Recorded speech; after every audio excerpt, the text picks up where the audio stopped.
욥기에 대해서 좀 이야기를 하다가 이제 욥기의 나름대로의 결론을 좀 이렇게 짓고 싶어 하는데 그 중간에 뭐 욥에 대해서는 고난의 대명사로만 알려져 있는데 우리가 이 고난을 풀어낼 수 있는 반대편에 있는 놀라운 대치어는 여러분들이 고난당하지 않음, 평안함 정도가 아니라는 것입니다.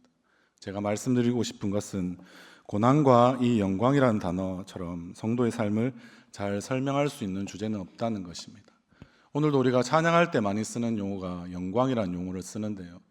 여러분들은 고난과 이 영광이 어떠한 상관관계가 있는지를 여러분들의 신앙생활 가운데 풀어내실 수만 있다면 여러분들의 평생이 정말 주님과 함께하며 어떤 의미인지를 분명히 알 수 있는 놀라운 은혜가 될 줄 믿습니다. 왜냐하면 이런 하나님에 대한 오해는 우리의 고난 가운데서 계속 정당화되는 그런 모습들이 많이 있기 때문에 그렇습니다. 그러나 나는 이런 고난조차도 여러분들께서 하나님의 자녀에게는 영광이 된다는 사실을 다시 한 번 더 강조함으로써 하나님의 선하심에 대한 우리의 오해를 좀 바로잡고 싶은 마음이 많이 큽니다. 여러분들 오랫동안 신앙생활 하셨으면서 하나님이 선하시다는 말, 오늘 오전에도 우리 담임 목사님께서 그런 말씀들을 해주셨는데 하나님의 선하심, 좋으신 하나님에 대해서 여러분들은 어느 정도로 믿고 계십니까? 나 100% 믿고 있다 이렇게 생각하시는 분도 손들라고 하시면 못 드시겠죠. 저도 지금 100% 잘 못 믿는데 지금 설교하고 있으니까 여러분들한테 저는 믿는 것만큼 전하지만 그러나 또 말씀에서 분명히 기록되어 있는 그것을 근거로 여러분들에게 말씀을 드립니다. 여러분들 혹시 천지 창조의 목적에 대해서 한번 생각해 보신 적이 있으십니까? 최근에 청년 중에서 질문이 있어서 한번 그런 이야기들을 해본 적이 있는데요. 여러분들 하나님이 왜 여러분들을 지으셨을까? 여러분들 한번 생각해 보고 사십니까? 우리 청년들은 그런 생각들 많이 합니다. 왜 태어났느냐? 이런 질문들 습관적으로 많이 하니까요. 그럼 여러분들은 나를 포함한 이 모든 우주 만물이 만들어진 이유에 대해서 목적에 대해서 여러분들은 어느 정도의 답변을 갖고 신앙생활을 하고 있느냐고 제가 묻고 있는 겁니다. 창세전 일이니까 알 수가 없죠, 맞죠? 우리는 지금 창조된 이후에도 성경 역사는 한 6,000년쯤 된다고 우리 성경사에서는 그렇게 이야기하니까 6,000년의 세월 동안에 있는 일도 지금 제가 다 이해 못 하겠는데 목사님 그 전으로 막 당기시고 이러면 힘듭니다. 지구과학의 어떤 그런 진화론적인 입장에서 근거했을 때 한 50억 년 된다 이런 것도 머리가 아픈데 창세전에 모든 만물이 만들어지기 전에 그렇게 하나님은 어떠한 목적을 가지고 이 천지를 창조하셨을까 우리가 물어봐야 하지 않겠습니까? 그것은 단 하나의 답변을 굳이 먼저 말씀드리자면 하나님이 사랑하셔서 그렇습니다. 여러분을 사랑하셔서 만드셨다고 제가 말씀드리는 것이 아닙니다. 조나단 에드워즈가 썼는 천지 창조의 목적이라는 책이 있습니다. 그 책을 근거로 굳이 말씀을 드리자면 우리가 가장 이해하기 어려운 교리 중에 하나인 삼위일체의 교리 여러분들 이해하십니까? 하나님이 한 분이시다. 그런데 또 세 분이시다. 하나님 또 세 분이시다. 근데 또 한 분이시다. 이렇게 이야기하는 것들 말을 해도 끝나지 않죠, 맞죠? 교리 공부 가운데 첫 번째에서 모든 삶의 의욕과 어떤 그런 공부해야 된다는 의욕들을 잃게 만드는 것이 어떤 의미의 삼위일체의 교리입니다. 제가 신학교 다닐 때도 이것은 쉽지 않은 교리였습니다. 그러나 다 이해할 수 없지만 우리가 믿을 수 있다는 근거에서 저는 오늘 강조하고 싶은 것은 하나님이 한 분이시다는 것보다는 하나님이 세 분이시다는 것에 우리가 초점을 한번 맞춰보시면 어떨까요? 그럼 어떤 일들이 일어나겠습니까? 너무나 세 분이신 하나님, 그 하나님은 세 명이서 그렇게 아주 지극한 사랑을 마치 우리의 가정에서 사랑의 꽃이 피어나는 것처럼 그 사랑을 나누셨습니다. 이 사랑은 부족함이 있었을까요? 부족함이 없는 사랑이었기 때문에 원래 우리를 만드실 이유도 별로 없으셨습니다. 그러면 저는 어쨌든 가정의 비유로 시작했으니까 가정의 비유로 마무리를 지어보자면 요즘 사람들은 딩크족이 있죠. 더블 인컴, 낫 키즈라고 해서 수입이 2배가 되니까 나의 자녀는 키우지 않고 우리가 소소한 행복들을 확실하게 한번 누려보자. 욜로처럼 이렇게 생각을 해보자. 이런 이야기들을 우리 젊은 세대들은 많이 하고 있습니다. 근데 여러분 진정한 두 사람이 한 몸이 되어 정말 그렇게 사랑하는 가정이라면 그 사랑하는 열매로서 여러분들 그것이 분명히 있어야 되지 않겠습니까? 자기들끼리 즐거울 수 있지만 그 즐거움은, 그리고 그 사랑은 흘러 넘쳐야지만 진정한 사랑이 되는 것입니다. 때로는 그것을 우리는 많은 성경의 이야기들 가운데 낭비하는 사랑으로 우리는 기억하는 돌아온 탕자의 이야기도 대표적으로 있지 않습니까? 사랑이 흘러 넘칠 때 어떤 일들이 일어납니까? 자녀가 당연히 태어나는 것이 마땅한 법이죠. 자녀를 키우는 것은 엄청난 수고와, 어떤 수고입니까? 사랑의 수고가 있어야 되는 거죠. 그리고 엄청난 어떤 의미에서는 고난도 있어야 되고요. 다니엘 기도를 보니까 주로 자녀들이 또 많이 아프신 분은 아프시고 사랑하는 아내가 아프시고 뭐 이런 일들을 통해서 얼마나 많은 고통 가운데 있는지 모르겠는데 왜 저렇게 사나 이런 생각이, 저도 다니엘 기도에 요즘은 그렇지 않지만 처음에 다니엘 기도를 할 때 왜 저렇게 살아야 되나라는 생각이 들기도 합니다. 그만 살아도 괜찮지 않을까. 참 목사인데도 외로움된 생각에 너무나 고통스러운 모습들을 보니까 저도 그 고통은 다 이해할 수 없거든요. 저도 다 받아들일 수가 없거든요. 제가 저 자리에 있어도 뭔가 주변에 사람들이 도와주지 않으면 그 사람이 온전히 그런 고통들을 이겨낼 수 있을까 싶은 그런 가정의 모습들이 많습니다. 그런데도 불구하고 그 고통을 견딥니다. 왜 그럴까요? 사랑하기 때문에 그런 거죠. 그 사랑의 수고를 다 한번 해보는 거죠. 그러는 가운데 꼭 결정적인 그런 고백들을 많이 하시는 분들은 그 가운데 그래도 하나님이 함께 하여 주시고 그 가운데 나에게 말씀하여 주시는 것을 붙들고 끝까지 견디시는 그런 많은 모습들이 얼마나 저에게 많은 도전이 되었는지 모르겠습니다. 하나님은 천지를 창조하실 때 자신의 사랑으로만도 충분하신 그 공동체적인 사랑을 세 분의 하나님께서 그렇게 나누어 가실 때, 그럼에도 불구하고 그 사랑은 경계를 안에 갇히는 사랑이 아니니까, 흘러 넘치니까 그러한 모든 천지를 만들어내시는 그러한 일들이 되었다는 거죠. 하나님은 사랑이시다는 말이 단순히 우리의 구원에게만 적용되는 그런 간단한 명제는 아닙니다. 그러면 여러분들이 이제 창세전에, 만세전에 그렇게 우리의 구원까지 계획해 놓으셨다는 그것이 하나님의 사랑의 깊이와 넓이와 여러분들 높이를 과연 가늠할 수나 우리가 있겠습니까? 그런 하나님의 사랑이 여러분들의 부모님을 통해서, 여러분들과 사랑하는 사람들을 통해서 하나님의 사랑이 여러분들에게 지금 고스란히 전달되고 있다라는 말씀을 제가 드리고 싶어 하는 것입니다. 여러분, 그 사랑이 분명하다면 여러분들 하나님의 사랑이 어떠하신지에 대해서 여러분들 우리가 알아야 되지 않겠습니까? 그러면 창세기에 나오는, 창세기 1장을 채 지나지 않아서 나오는 이야기가 무엇입니까? 하나님이 보시기에 심히 좋았더라라는 말이 계속해서 반복되어서 나오는 것입니다. 우리는 창세기에 또 그 순간이 지나면 몇 장 지나지 않아서 우리는 하나님이 보시기에 좋은 상태가 아닌 하나님의 선하심을 인정하지 않는 그런 일들이 벌어진 것, 그런 것들 때문에 우리는 죄 가운데 살아갈 수밖에 없는 인생이지만, 그러나 우리가 우리의 죄 가운데 있다 하더라도 또 우리가 지금도 죄를 짓고 있지 않습니까? 여기서 죄 안 짓고 여기 나오신 분 아무도 없으시겠죠? 그러면 벌써 이렇게 하늘에 올림을 받으신 걸로 저는 그렇게 생각이 듭니다. 그렇지 않으신 분들은 이 자리에 나오시면 우리는 다 죄를 짓고 있습니다. 근데 여러분들 그 죄를 짓고 있어도 그 죄가 어떻습니까? 죄를 지어도 우리가 그 죄 때문에 자책하고 우리 스스로를 정죄하거나 서로를 비판할 수는 있겠지만 하나님은 우리를 그렇게 보고 있지 않다는 것이, 하나님이 심히 좋았다라는 말이 여전히 세상이 끝날 때까지 지속되고 있다라는 사실을 여러분들이 믿으셔야 합니다. 예수님은 믿지 않는 것이 죄라고 분명히 복음서에서 말씀하고 있습니다. 그 말씀이 잘 믿어지십니까? 여러분들이 죄가 어떤 죄냐면, 여러분들이 뭐 강도, 우리가 또 도둑, 또 뭐 아니면 폭행, 뭐 우리가 알 수 있는 대로 다른 사람들을 사랑하지 않는 것까지 죄일 수 있겠죠. 그런데 가장 근본적인 죄는 여러분들이 믿지 않는 것이 죄입니다. 저도 잘 이해되지 않았던 말씀입니다. 근데 여러분들 오늘 딱 대입해 보면 어떻습니까? 여러분들이 그토록 사랑이 많으신 하나님을 믿지 않는 것이죠.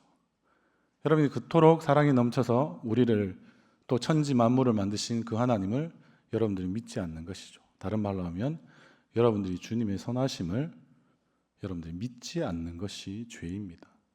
그렇기 때문에 모든 일들이 여러분들이 죄 지은 상태에서 발생하는 것입니다.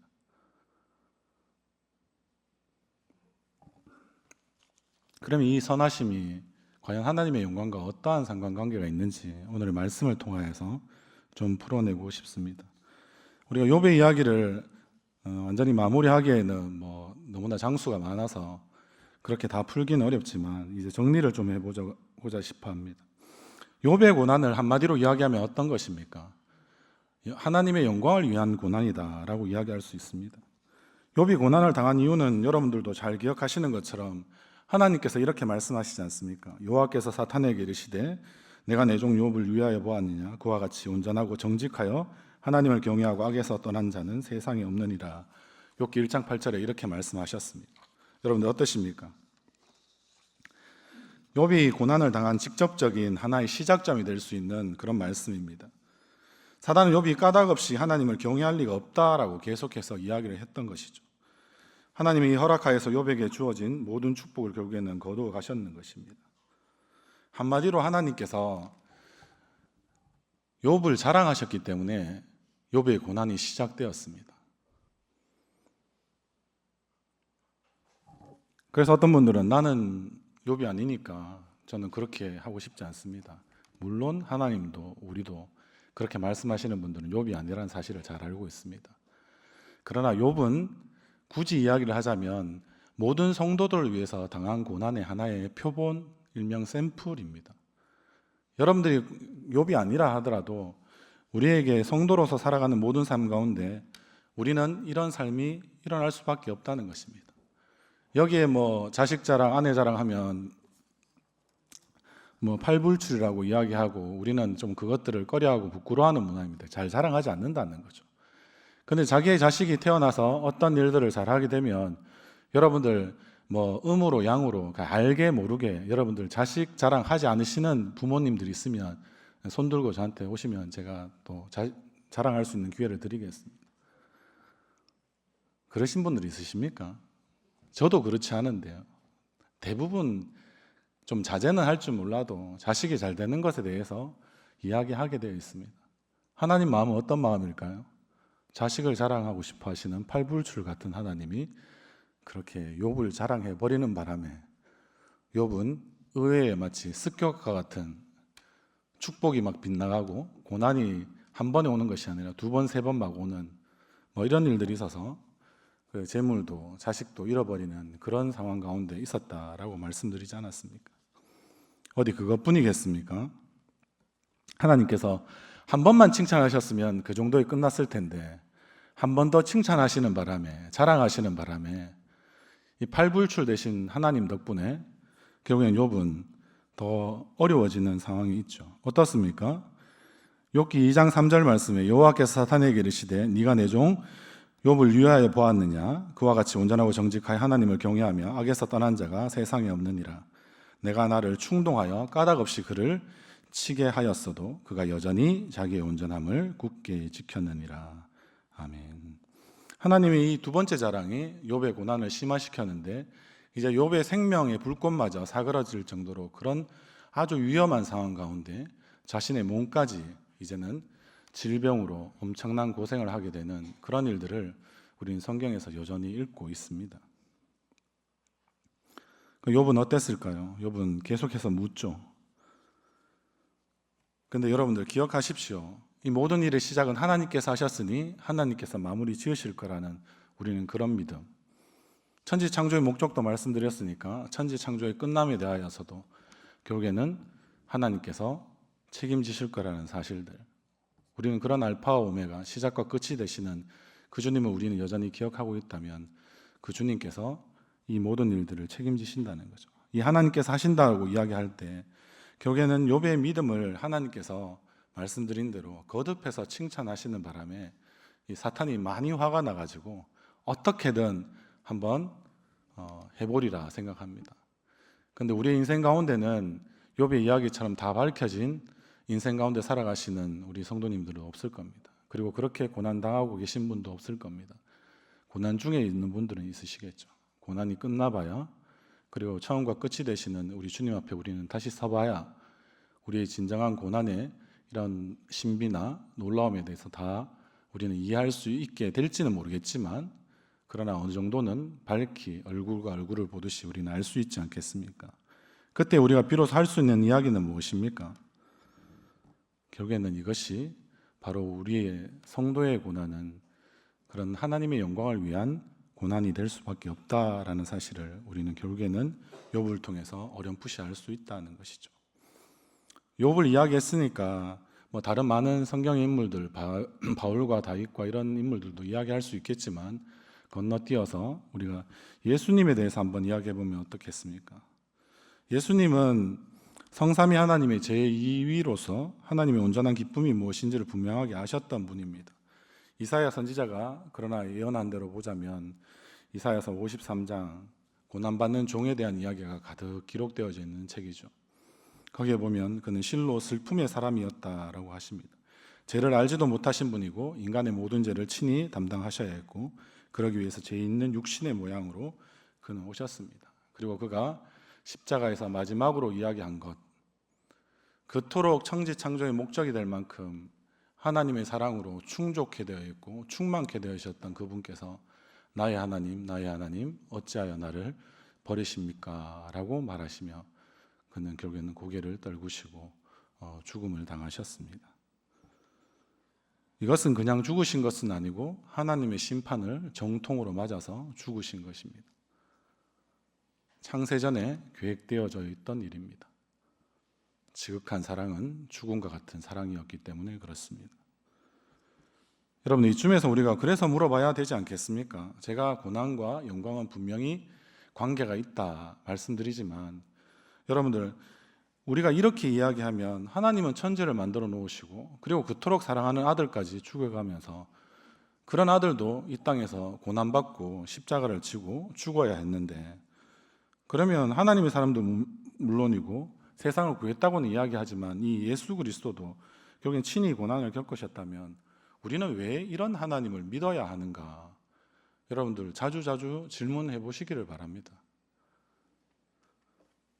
그리스도께서 모든 고난을 다 짊어지고 해결하셨기 때문에 그리스도인은 더 이상 고난을 받지 않아도 된다라고 이야기하는 새빨간 거짓 교사들이 많이 있습니다. 예수 믿으면 무조건 복 받을 거다라고 이렇게 자기도 받지 못한 복을 우리에게 받을 거라고 자꾸 거짓말 하시는 분들이 많이 있으니까 여러분들이 주의하셔야 합니다. 그리스도인은 더 이상 고난을 받지 않아도 된다, 이런 말들은 듣기에는 좋지만 여러분들 성경에서 가르치고 있는 진리는 아니기 때문에 그렇습니다. 여러분들, 이것이 사실이라면 아까 제가 건너뛰어서 그렇지 사도 바울도 마찬가지고요. 그리고 많은 사도들의 삶을 여러분들 과연 설명할 수 있습니까? 우리가 지금 받는 고난은 초대교회 그리스도인들, 바울과 같은 사도들이 받았던 고난에 비하면 우리의 고난은 전혀 비교할 수 없잖아요. 아니면 우리가 원래 닮아야 할 예수님의 형상, 우리는 예수님을 닮기 위해서 평생을 살아가시지 않습니까? 그럼 여러분들은 예수님이 잘 되신 부활만 닮아가십니까? 승천만 닮아가십니까? 아니면 하나님 보좌 우편에 앉으시는 그것만 여러분들 닮기를 원하십니까? 그런데 우리는 하늘에 있지 않는걸요. 하늘에 속한 자이긴 하지만 이 땅에서 예수님은 어떻게 사셨다고 되었습니까? 인자는 머리 둘 곳이 없었고요. 그리고 일찍 자신의 육신의 아버지인 요셉도 그는 결국엔 여유이게 되고, 그러면 어떻습니까? 예수는 가장이 되어야 했었죠. 그리고 목수일을 감당해야 됐다라고 이야기합니다. 최근에 들었던 이 목수 예수님에 대한 이야기 중에 제 마음에 제일 많이 찔리고 감동이 왔던 이야기는 들으셨는 분이 또 있을지는 모르겠습니다만, 예수님이 목수 되신 이유는 무엇일까요?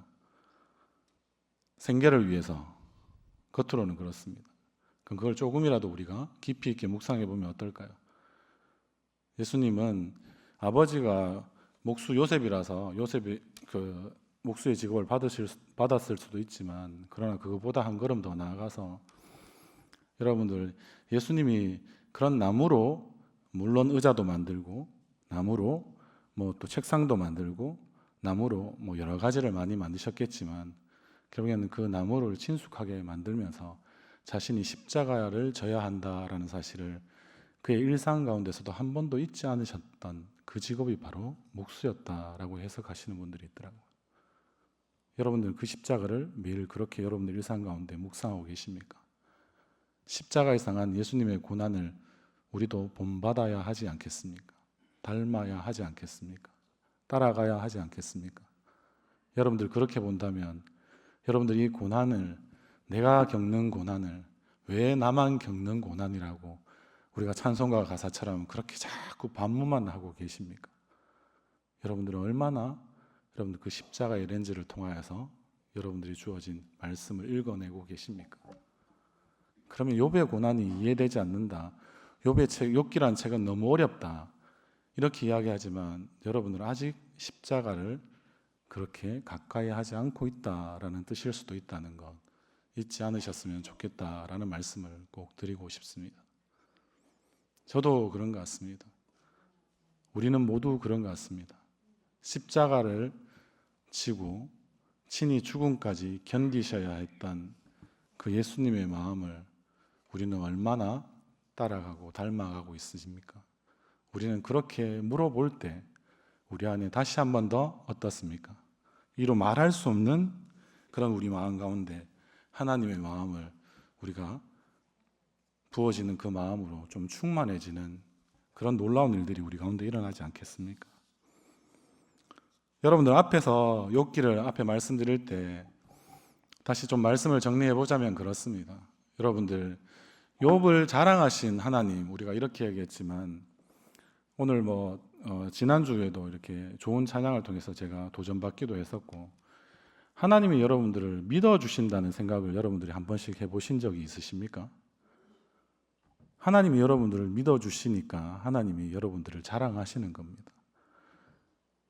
욥의 삶이 좀 완벽해 보였지 않습니까? 우리가 봐도 다 완벽해 보였던 모든 그 설정이었습니다.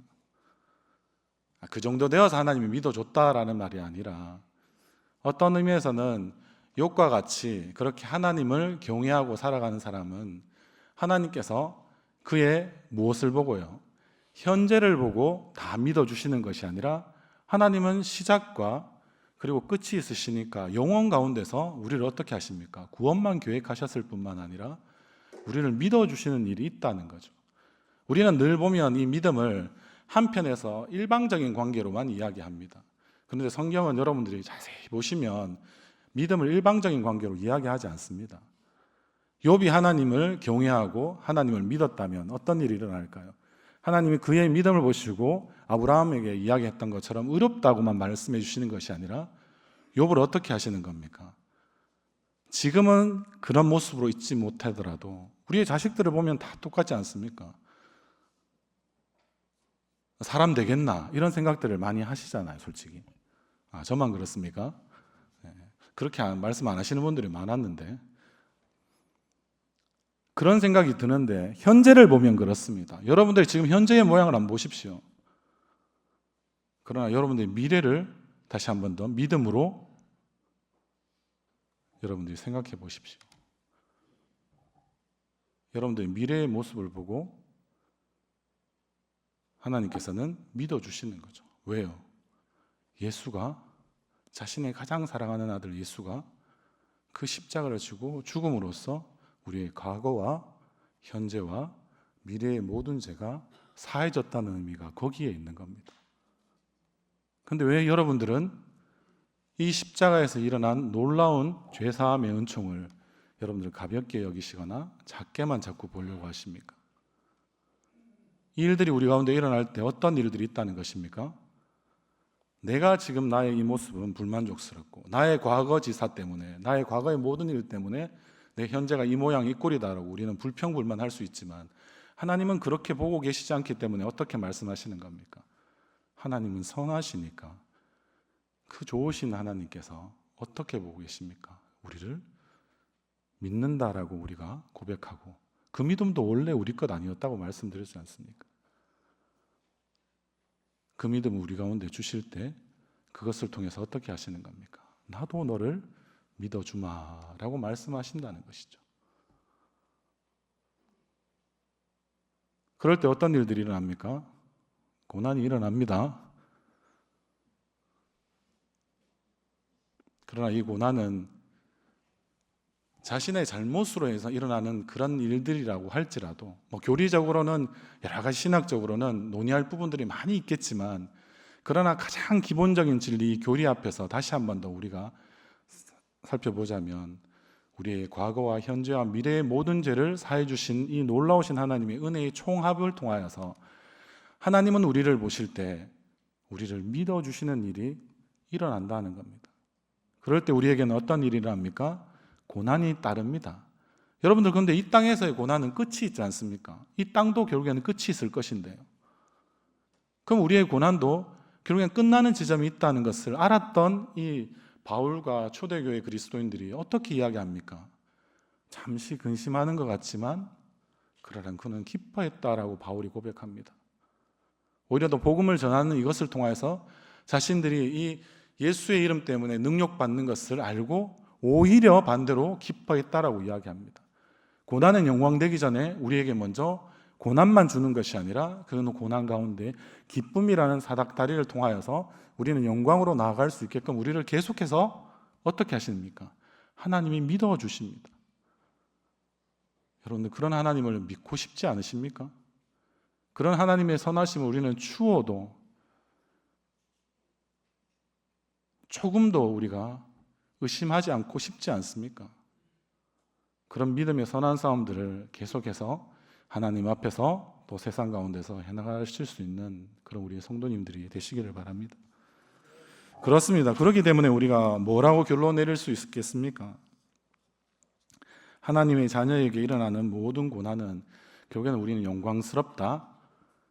내가 지금 동의할 수 없어도 우리는 말해야만 합니다.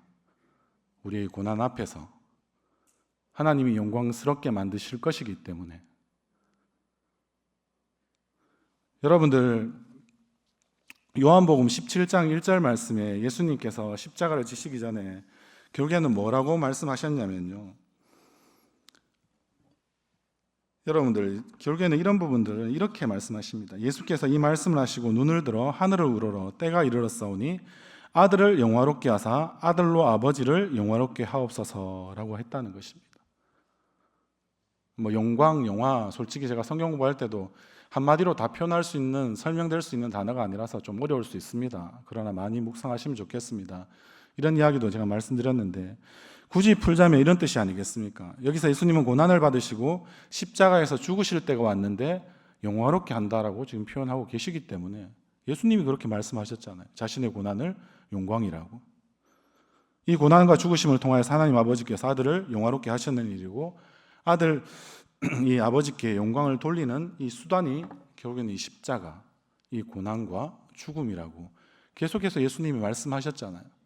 우리는 고난 주간에만 이 고난을 묵상하는 것입니까?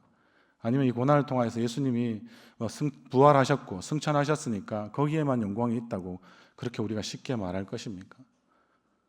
그것을 그대로 우리의 삶 가운데 적용해보고 투영해보면 어떻습니까? 여러분들이 고난 받으신다는 것은 하나님이 여러분들이 하나님을 믿는 만큼, 아니 저는 여러분들이 하나님 믿는 것보다는 더 많은 것으로 우리를 믿어주시는 일이 우리의 삶 가운데 욥처럼 계속해서 일어나는 것입니다. 여러분들이 십자가의 렌즈가 없으니까 이 고난을 영광으로 해석하지 못하는 것뿐이죠. 그럼 우리는 어떻게 이야기해야 합니까? 하나님이 나를 믿어주시고 있구나, 나를 칭찬해 주시고 있구나. 심지어 누구한테 지금 자랑하고 있으십니까? 가장 악하고 악한 악의 악이라고 이야기하는 그런 사탄에게 지금 하나님은 친히 자랑하고 계시는 것입니다. 여러분들이 하나님을 믿는 순간에 구원받았다는 그것은 무엇을 말합니까? 하나님이 여러분들을 지금 믿어주시는 일이 일어나고 있다는 것이고 그 믿음 통하여서 여러분들에게 고난이라는 선물도 여전히 주어지고 있다는 것입니다. 그럼 우리는 어떻게 이야기해야 할까요? 다시 돌아가서 하나님의 자녀는 결국에는 일어나는 모든 고난이 영광스럽다 말하실 수 있기를, 그렇게 믿어내실 수 있기를 주님 이름으로 소원합니다. 여러분들 그런 모든 고난을 통해서 우리는 하나님의 선하심을 더욱 깊이 시편의 기자처럼 맛보아 알아가게 될 것입니다. 그리고 여러분들에게 말씀드렸던 것처럼 고난과 이 영광 사이에 여러분들 아무 일도 일어나지 않고 정말 고통스럽기만 하다면 다니엘 기도회는 그만 문을 닫아야 합니다. 그러나 다니엘 기도회를 제가 21일 동안 계속 살펴봐도 한 번도 그렇게 말씀하시는 분이 없습니다. 오히려 더 감사하고 기쁘다고 말씀하시는 분들이 훨씬 많았습니다. 여러분들이 그렇게만 살아갈 수 있다면, 하나님이 믿어주심을 여러분들이 의심치 않고 믿게 되어지고 우리의 믿음이 더욱 성장하고 성숙된다면 우리는 고난과 영광 사이를 이어주는 이 기쁨의 연결고리를 반드시 발견하게 될 것입니다. 그러면 여러분들은 더 깊이 감사하게 될 것이고요. 그래서 하늘의 기쁨을 여러분들이 맛보는 그런 삶들을 꼭 살아가실 수 있기를 바랍니다. 여러분들 모든 일이 좋을 때 하나님 선하다고 이야기하는 것쯤은 3살 먹은 아이도 사탕 주면 좋아하듯이 다 그렇게 이야기합니다. 그러나 모든 일이 안 좋을 때 여러분들의 믿음이 그 어둠 속에서 엄청난 빛을 발할 줄 압니다. 공고할 때, 환란이 우리의 삶에 들어워질 때, 어떻게 벗어나야 할지 우리는 아무것도 보이지 않을 때, 그때가 바로 하나님께서 우리 인생에 주시는 놀랍고 영광스러운 기회다 생각하시고 하나님께서 우리를 믿어주시는 그것만큼 정도는, 아니 그것에 조금 한 70% 정도만 우리가 하나님을 믿어드리면 우리의 삶을 통하여서 하나님은 영광 받으시기를 즐거워하시고 더 기뻐하시고 그것을 통하여서 우리의 믿음도 더 한 뼘 정도는 성장해 나가시는 그런 은혜가 여러분들의 삶 가운데, 특별히 고난을 통하여서 영광에 이르는 그 길 가운데 꼭 부어지실 수 있기를 주님의 이름으로 소원합니다.